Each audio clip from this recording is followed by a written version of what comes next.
mulai malam hari ini haram bagi bangsa Indonesia perempuannya yang cantik-cantik ini untuk dinikahi kaum mereka. Assalamualaikum warahmatullahi wabarakatuh. Bismillah, alhamdulillah, wassalatu wassalamu ala rasulillah Sayyidina Muhammad ibn Abdillah wa ala alihi wa sahbihi wa mawala. Wa ba'du, alhamdulillah, setelah sekian lama terjadi hembusan angin fitnah yang begitu dahsyat terkait nasabnya para habaib, akhirnya Al-Fakir menemukan sebuah video yang cukup jelas menggambarkan siapa sebenarnya sosok yang membatalkan nasabnya para habaib dan bagaimana pula kepribadian orang tersebut. Hal ini sangat penting untuk diketahui agar kita tidak sembarangan menerima ilmu, agar betul-betul ilmu yang kita dapat bersumber dari orang yang bisa dipercaya. Sebagaimana kita ketahui bersama bahwa pernikahan adalah sesuatu yang dianjurkan dalam agama Islam. Dalam Al-Mizanul Kubra karangan Abil Mawahib Abdul Wahab bin Ahmad, Bismillahirrahmanirrahim, ajma'al a'immatu ala anna nikaha minal uqudi syar'iyyati al-masnunati bi asli syar'i, bahwa para ulama bersepakat pernikahan termasuk salah satu dari akad-akad yang dianjurkan dalam agama Islam berdasarkan dalil yang kuat.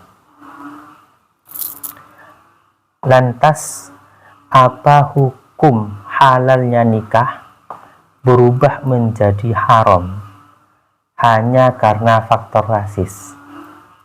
Untuk menjawab pertanyaan ini, mari kita lanjutkan. Wa kadzalika ittafaqal a'immatu ala anna nikaha man laysa bikuf'in fin nasabi ghairu muharramin.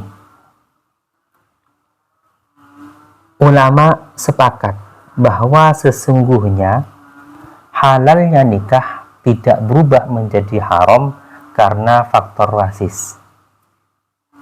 Nah, dengan demikian fatwa yang disampaikan oleh beliau ya Haji Imaduddin ini, mohon maaf, fatwa yang tidak bisa dipertanggungjawabkan, dan fatwa seperti ini tidak pernah terdengar dari satu pun orang alim di muka bumi ini. Ya entah kenapa kok beliau seperti itu, apakah karena faktor kebodohan ataukah karena lemahnya mengontrol emosi, sehingga mohon maaf muncullah fatwa yang agak ngawur dan sangat ngawur sekali. Tuh, karena kenapa dikatakan sangat ngawur?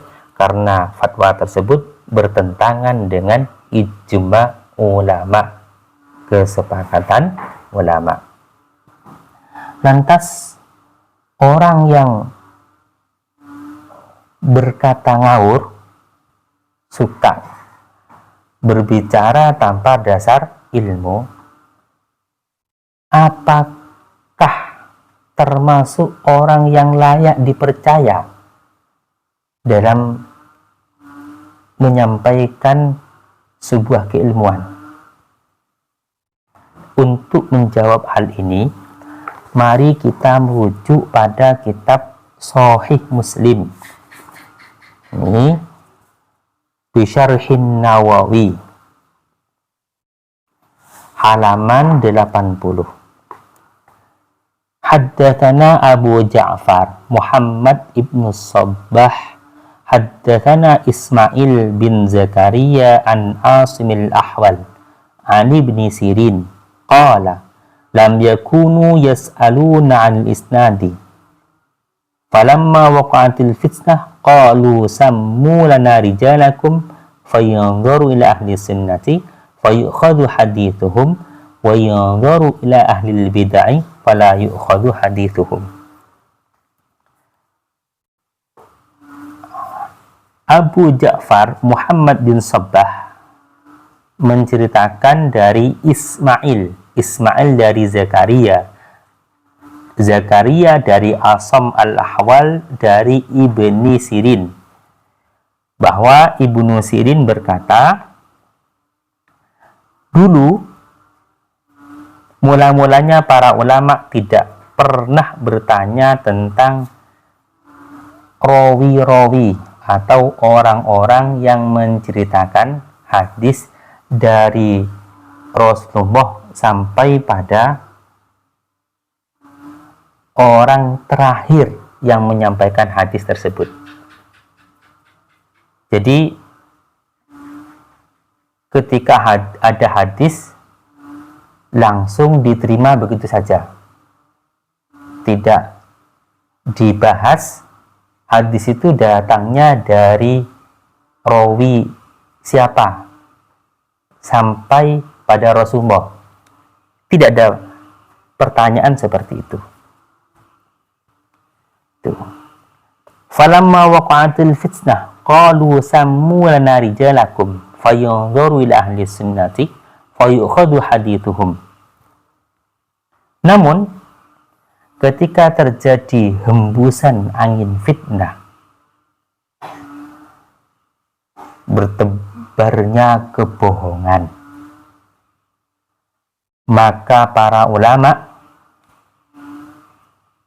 berkata, sebutkanlah kepada kami rawi-rawi yang menceritakan hadis tersebut. Tuh. Tujuannya apa? Fayunzaru, untuk diteliti, ila ahli sunnati, apakah rawi tersebut termasuk orang yang mengikuti sunnah, orang yang menceritakan hadis tersebut termasuk orang yang mengikuti pada sunnah, fayukhadhu hadithuhum, sehingga hadisnya bisa diterima, bisa dijadikan pedoman. Wa yunzaru ila ahlil bid'ah, dan juga untuk diteliti apakah sang rawi tersebut termasuk ahli bid'ah, orang yang suka mengada-ngada. Fala yu'khadhu hadithuhum, sehingga hadisnya ditolak. Nah, berdasarkan keterangan ini, Kiai Haji Imaduddin itu termasuk golongan yang mana kira-kira? Golongan yang ahli sunnah atau golongan ahli bid'ah? Nih, untuk menjawab hal ini saya rasa sangat jelas sekali ya. Tuh. Karena fatwanya yang seperti itu tadi. Fatwanya sangat ngawur, bertentangan dengan ijma ulama. Bahwa ijma ulama memperbolehkan nikah meskipun terjadi rasis, tapi Kiai Haji Imaduddin mengharamkan. Nah, ini